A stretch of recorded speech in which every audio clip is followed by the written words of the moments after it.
Hey guys, so welcome to this episode here. My name is Extus Justin, and if you're watching this interview anywhere else than in our private community called High Ticket Client Attraction Insider Circle, I would highly recommend you come and check us out. The group was put together specifically for coaches, consultants, and service providers who are serious about getting consistent high ticket clients to their businesses and scaling up to that 6 and 7 figure level. I believe right now we have about 5,800 members in there, and we'd definitely love to have you.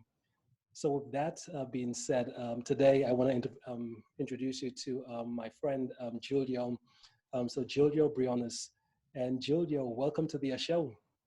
Hi, Alexis. Thanks for having me on. Yeah, you're welcome. You're welcome. Awesome. So Julio, tell us, what is it that you do?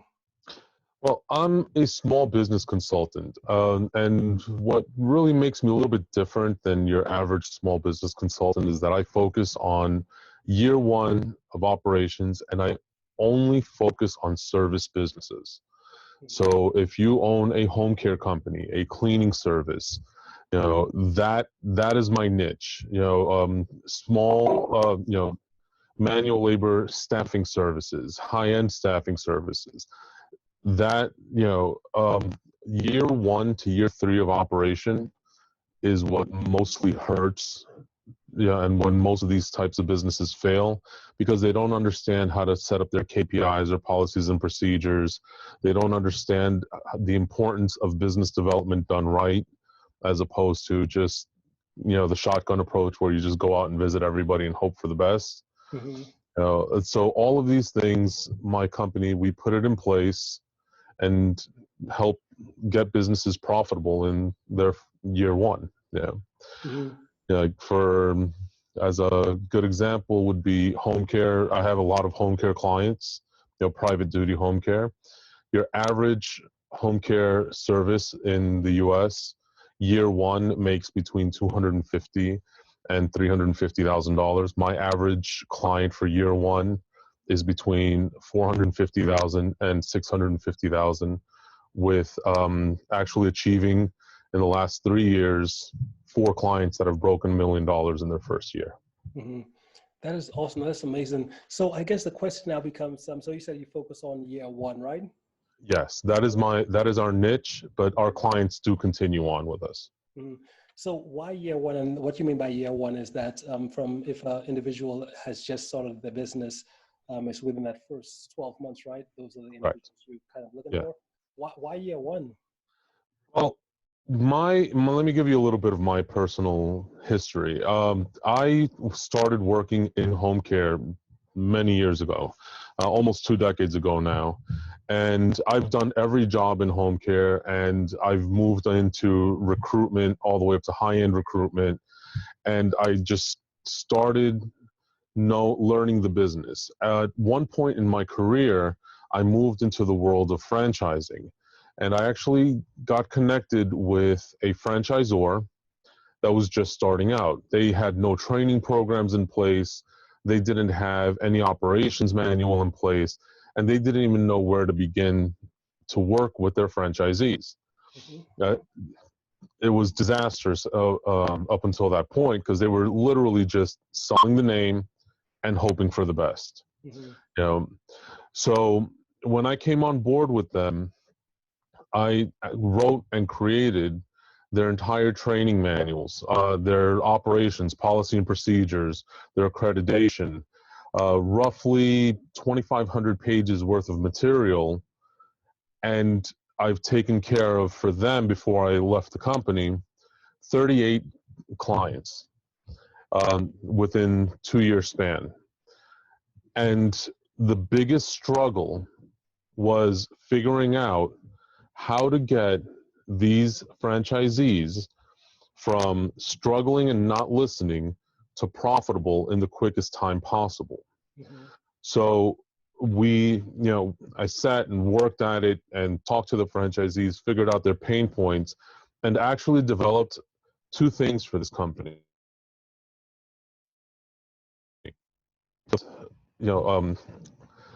What I consider most impressive to myself was that it was the first, and I believe still the only, home care franchise in the country that allows for a fully absentee ownership.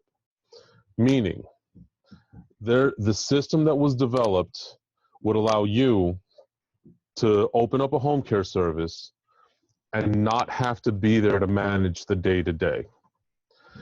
The other big thing that I accomplished is that I reduced the average time it takes to sign the first client from 120 days down to 30 days. Mm-hmm. So basically you can, once you get your licensing done, get your doors open, I've developed a way that you can actually start making money within 2 to 4 weeks as opposed to 3 months, 3 to 4 months. And the combination of the two is what made me successful in the franchising world. Then the company owners took a different approach, a different direction that I wasn't a very big fan of. Mm-hmm. And I ended up walking away and went solo, and I've just been working with my own clients since then. Yeah. So how long have you been solo? Has it been a while since you've been solo? Yeah, I've been doing this now since 2015. Mm-hmm.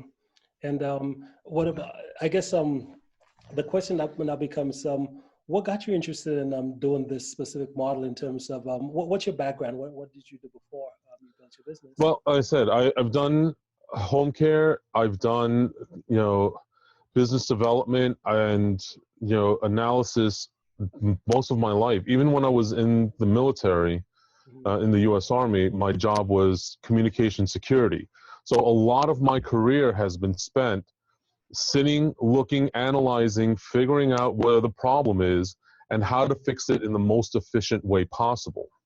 So it was a natural progression going from home care into the military, into high-end recruiting, into franchising, and now into small business consulting.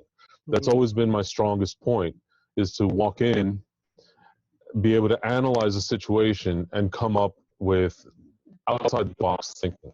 Mm-hmm. And by the way, thank you for your service. Oh, thank you. Mm-hmm. And what about mistakes wise? So let's say with the clients, with the individuals you work with, are there any typical mistakes you see that if they avoided, they'll be either much more successful or get better results? What mistakes do you see in your field? Well, the biggest mistake I see in all service businesses, I currently have different fields of clients. I have clients in home care, I have clients in cleaning, I have a couple of clients that are trying to build up their law practices, and I've recently just parted ways with an accountant. Mm-hmm. And all of them across the board, regardless of their education level, regardless of their background, is everyone fails to put together a proper list of KPIs. How do you know if what you are doing is going to work if you are not measuring the results? It's I forget exactly who said it, but I know I read it in Harvard Business Review years ago. What gets measured gets done. And that applies to everything. It doesn't matter if you're doing business development. It doesn't matter if you're doing sales, if you are doing marketing, if you are trying to figure out, who is going to manage your social media. Even in what you do, I'm sure you measure when you're dealing with high ticket sales. I'm sure you measure all what works, what doesn't work, and you pivot and adjust accordingly. And I think that's the number one mistake that people make in all aspects of service businesses. Mm-hmm. And what about KPIs? You mentioned the word KPIs. Are there any Yeah. specific ones you say, okay, these are the ones that should be top priority in terms of a measurement? What are your thoughts on which KPIs should be led with? Well, that really depends on the business, on what aspect of the business you believe is failing. If you are having an issue, for example, with attracting referrals, then your KPIs should be built around your referral process. How many calls are you making? How much time are you spending posting on social media? How many cold calls have you made? How many emails have you sent out? What is your response rate? Really, it's not about the indicators themselves. It's about understanding and knowing how to analyze the processes in your own business in order to properly create personalized KPIs. Mm-hmm. What's important in your business may not be important in mine, even if we're in the same industry. Okay, awesome. So ultimately, you would look at each different business, each type of business, see which KPIs are the most important. And some Right. businesses, it might be, let's say a real estate business, it might be important for that business, but then maybe say a dental office, it might be totally different. So it's Correct. all basically business specific, right? Exactly. What I do with my team is we come in and we very literally take a day to sit back and observe and to have conversations with all the staff, because we got to figure out first where the weaknesses are. You may have the most amazing receptionist in your entire industry, pleasant, polite, able to get your appointment set without flaw. But the follow-up process, or however that follow-up process is being handled, it's getting dropped. Maybe the person is only doing 3 follow-up calls instead of 8 to 12, and you're not closing sales because of it. So your conversions are actually suffering because the person is great at one thing and terrible at the next. Mm-hmm. Now, do you believe in terms of what do you do in that case as far as because in terms of improving KPIs, there's people and there's systems. You could either say, okay, this person is just not a good fit for that role or that position to be able to do that and get that up results. Or you could say, okay, this we need a better system. How do you approach? How do you advise your clients to determine whether the person isn't a good fit or we need better systems? How do you take that approach? Well, my approach is always that I have a very firm belief that there's no such thing as a poor employee, only a poor manager or a poor system. So either we have to first take the most logical step is see what are the expectations that have been outlined to that employee. And are those expectations being accounted for by the management? So if those two things are being properly accomplished, then we have to look at what system is in place. Does the employee know that what triggers the next event? So let's take a look at all of this, as in its entirety. If after all of this analysis and all the retraining and everything else has been done, there's still a lack of improvement in performance, then that's the employee's choice, not anything else. Now, as you know, consultants, as a consultant, I would never tell somebody fire your employee. That's really a conclusion that the owner has to come to on their own because of liability. But if I'm measuring everything along the way, it's up to you as an owner to come to the conclusion of what needs to be done next, especially once the reports and everything are handed over. Mm-hmm. Okay. And what does it look like to work with you? What's your process? How does working with you and your team look? Well, the first step is, the most obvious. You go to my website, set up a discovery call, and we talk. We try to figure out what is it that you actually need. Is your business failing? Are you concerned about how to recover from COVID-19? These are things that I'm actually developing as we go along for multiple industries that I work in. How do you develop these plans? So now we come in, we talk, we figure out what your need is, and we develop a customized system around that. Pricing is going to be dependent on what your needs are. So once, let's just assume somebody goes for the highest end package, the full year 1 package. Well, that would mean we come in, we train your people, we figure out what systems are in place, review all of your policies and procedures, we review what systems you have, and we sit down and we spend actually about a week with your office. Now, because obviously the coronavirus, where traveling is a little bit shaky, but most of what we can do can be handled through Zoom. And once things clear up a little bit, we start scheduling these bigger visits.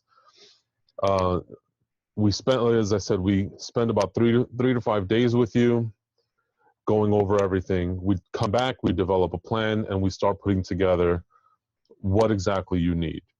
Do you need policies? Do you need the checklist? Do you need, bite-sized KPIs that all of your staff can follow? Do you need managers to be trained on how to hold people accountable? And we just move forward from there. We host multiple visits.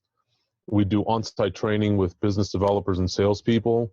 We do on-site customer service visits, follow-up, and everything has a maintenance package where we provide coaching, just moving you along. We really try to hold the client's hand throughout that whole process. And on the other end of it, on the very lowest end, we even have just something as simple as a package where you have unlimited emails throughout the course of a year, where you can just literally email us 20 times a day if you want with all of your questions, and we'll just answer them for you, as time goes on. So it really depends on the client need, but that's our process. Love it, love it. And I guess, what's your vision for the clients that you have? Because I know in our business, as you know, we have coaches, consultants, yes, assistant high-ticket clients, and really scale up to that 6 and 7 figure level.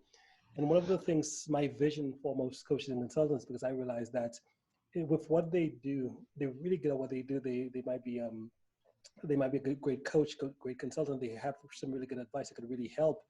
But the challenge they always face is in terms of marketing. They're doing all these random acts of marketing, hoping that eventually they will land a client, they will get some business.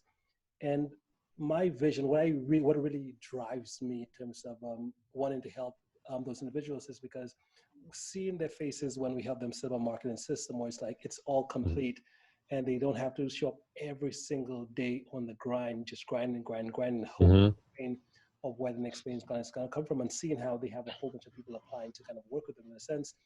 That's what really, I just love that experience of seeing them, how they have that transformation in their life, in the business, because the business isn't as arduous as it used to be. It's more based on, it's a lot easier to get clients and enroll people. So what's your vision? What drives you in terms of doing what you do to help your clients? What's that vision that you have for them? Well, my vision is to see my client happy and successful in their business, in their personal life, their employees happy, great retention, just an overall 360 level of satisfaction with what they're doing. All right. Just to get back into the why I left the franchising world in the first place is because the franchisor, like I said, we didn't see eye to eye, in the sense that their biggest complaint about me was that I was too concerned and too interested and focused on the client being successful. So they thought I spent too much time with each individual client to get the results that I got. And my argument was always back like, hey, you're charging these people 6% off the top, top line revenue. I mean, for those that don't understand franchising, the franchisor, the people you rent the name from, they get their money first. Before you pay any employee, they get their money. So as a franchisor, you would think their primary interest would be having the people as successful as possible. Their attitude, once they started making, I very literally took them from $200,000 a year system revenue to $2.5 million a month of system revenue. Okay. That, when they hit that level, they started questioning my methods, and they started questioning the fact that, why was I so focused on them growing? If they're not succeeding, we just get rid of them and find a new franchisee. And that, to me, is not the right way to do business.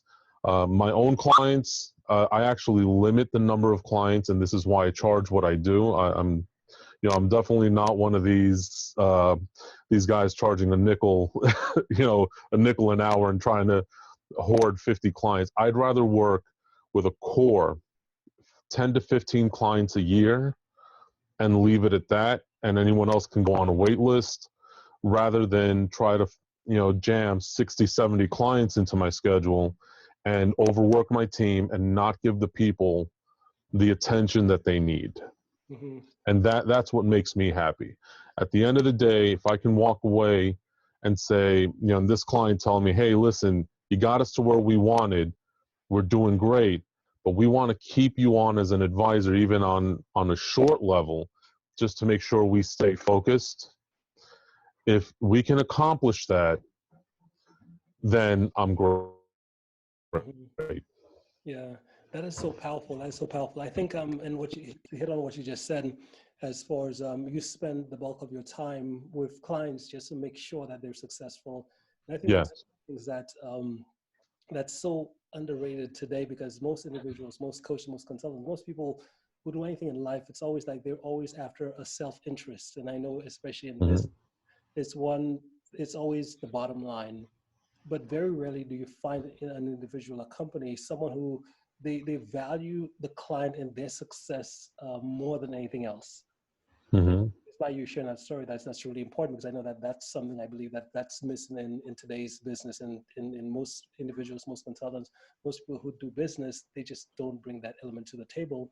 And it's good. I love the fact that you stood up for what you believe, in a sense, which is you realize, okay, that's a frame of mind where you come from, which is you generally care more about the individual that you're helping versus someone else who is only concerned about the revenue or profit or whatever. And you just took upon yourself to say, okay, let's just part ways. We're just not Yeah. going to anymore. I got to go a place where I could be responsible for that and take care of my clients, which is awesome. Um, so I guess another question becomes, so tell us, one of the things I love to do is just ask a story, which is maybe something from your past that you believe it has really shaped you into the person you are today. Is there like a personal story, something you could share that just really, you just say, okay, this is what shaped me moving forwards with what I do, my business, how I live my life, and those different things. Can you share any stories like that? Well, yeah. One of the things that, and I'm going to tell you, it's not something I'm proud of, but not something I'm ashamed of either. In my youth, I found myself in a little bit of trouble with the law, and this is actually what made me realize and appreciate everything I have. You know, um, I got in trouble. I paid my price for what I did, and I came out and I figured I was given a second chance at life, and this is why I work as hard as I do to try to help improve other people's lives.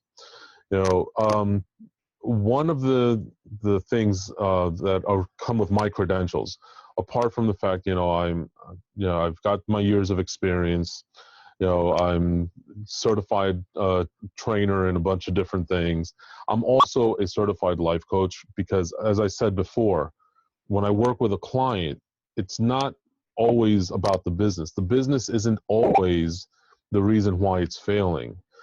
Sometimes there's outside elements that cause the distraction that means the business is not succeeding. So I try to take all of my personal life experience, my discipline and training from when I was in the military, the fact that I've been a business owner myself for so many years. Even before this, at one point I owned clothing stores. All of this combined, I think it's important so that the client understands and gets the best out of me possible. Mm-hmm. Yeah, that is so, No, yeah, that's awesome. Oh, go ahead.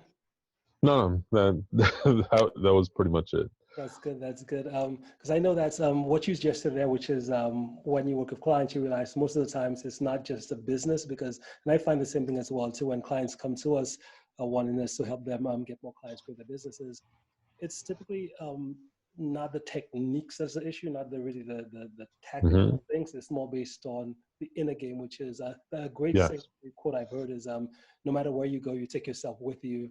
yes, 100%.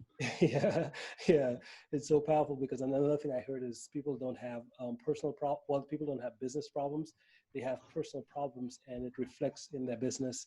Yes, And that's so powerful that you're a life coach too, because you get to see both sides of the puzzle. Not only do you help them with the tactical side, but you can help them with the mindset to kind of help them yes, align the two. Okay, good. yeah. I Yeah. mean, you can even, if you go through the section on the reviews on my website or on my personal LinkedIn or anything, Mhm. you can actually read what some of my old clients have said. It's, it's not just about the business. It's, I've actually helped a couple of them save their marriage, just because the marriage was the problems in the marriage was distracting from the business growth. So you have to figure out where all these puzzle pieces. This is why, our company logo is a giant puzzle piece, because we understand that all of these things have to fit together. If your kid is facing, a drug addiction issue, you are not going to be focused on the day-to-day operations of your business. So if we have to address all of this, well, then that's what we have to do. So, and this is why I'm very selective with my team. I'm very selective with who I bring on board. I'm even selective with my clients, like clients that aren't ready to accept, the instruction. Because I'm sure you find this all the time. Yes, Exodus, I want to learn from you. I want to learn from you. And then all of a sudden you try to teach them and they're like, no, that won't work. Well, then why did you hire me? I'm really, as I said, I prefer to have that core group of solid clients. I have no issue firing a client. That's just, if you're not ready to actually accept the help, I'm not ready to help you. There's plenty of guys that'll steal your money. I don't want to do that. Exactly. I legitimately want you to succeed. That is so powerful. So now the next question becomes, if someone wanted to get in touch with you, what's the best method of getting in touch with you? The absolute best method is to go to my website. It's www.thebrionesgroup.com. And there's a tab on there that says contact us, and just schedule a discovery call. All our calls and anything that we do, especially in light of today's age, we use Zoom, we connect with people, and anytime services are provided, we actually send the recording to the client so they don't lose it, so they don't forget the information, so they can't say I didn't know. Okay, great. And next question, who would you love this message to reach out to? Who's that person that you want to get this message out to? Our ideal client actually comes in two parts. One is the person who is ready to start a business. Maybe they bought into that franchise. Maybe they are trying to go solo. Maybe whatever it is that's motivating them, or whichever direction they're trying to go, but they want to make sure they have the right help. That they don't just want to sit there and rely on, YouTube, or trying to find an article on the internet and hope for the best. They really want true professional help to get their business off the ground. Or someone who is already struggling, is in business, they're struggling, they don't quite want to give up yet, they know the business can succeed, and they're willing and able to take the help that's needed. Those are really the two people that I'm looking for. Okay, perfect. Well, there you have it, guys. Well, Julio, hey, thank you so much for being here. Thank you so much for making the time to show up here today and sharing this wisdom, this value with us. I really, really appreciate it. And before we sign off, do you have any last words? No, for the biggest thing I can tell people is, right now, throughout this COVID-19 thing, just take a deep breath. Okay. I get a lot of calls of people panicking. Don't panic. It's only been a month. In another couple of weeks, the world will open up again, and it's up to you to make it work. We're all put on this earth to succeed, and we have to choose to do the work that it's going to take to get there. And that's really it. Okay, there you go. Well, thank you so much, Julio. And again, guys, if you're listening in on the replay as well, too, the links should be right below to where you can contact Julio if you have any questions about what he does, his services, or anything like that. So I would highly recommend clicking on the link and checking some of his stuff out. Okay, Julio. Well, hey, man, appreciate you being here today. Thank you so much, Exodus, for having me on. Awesome, and we'll be in touch. Okay. Okay.